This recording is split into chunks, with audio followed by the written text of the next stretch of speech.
First, how well does the film tell your story?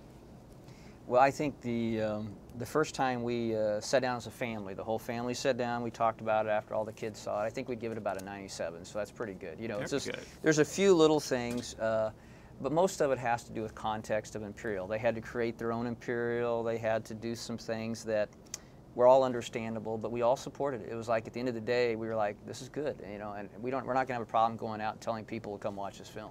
Good deal. What's it like seeing yourself on screen as a child? Well, I think Connor did an amazing job. I mean, with all of my friends that saw Heaven is for Real, they're like, oh, Connor nailed you. He was that much like me.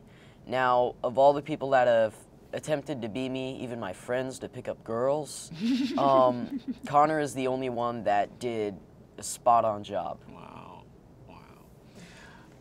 You know, one of the things that I hear people say about your family and your story is they're just an ordinary family. They're just like you, they're just like me. And that being said, do you ever sit down and go, God, why us?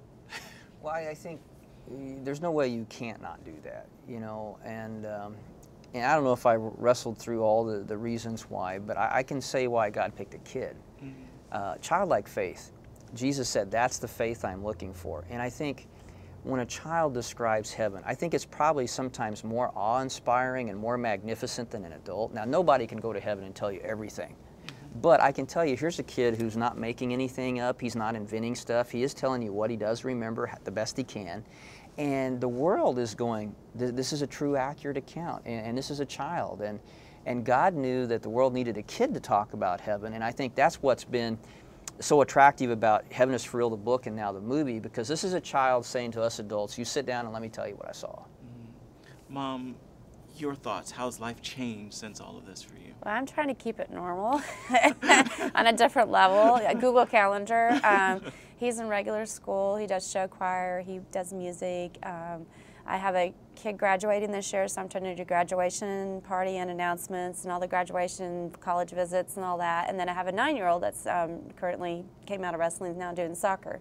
But our family's been afforded some opportunities most don't. And then we've also been given opportunities to share where most people don't get to. I mean, Todd was even on a wrestling radio station in Iowa, and the publicist goes, this is a story about heaven. He goes, I don't care. He's a wrestler. I want to talk to him. And so some doors have opened that don't normally get to be opened. That's beautiful. So for you, as you get older, do the memories get richer or do they fade? Well, some of my memories do fade. I used to be able to name all the kids that I played with in heaven, but now I can't do that because it's been 11 years, but how I've been able to remember some of this is by prayer and just by talking about it. Beautiful. Your future, what's your dream now? What are you working on? What's going to happen for you? Well, so far, I'm just a freshman in high school, don't really have much plans, but I'm pretty sure that Yellow Book, Heaven is for Real, is still going to do something in my life after I graduate. Beautiful, beautiful. Thank you guys so much.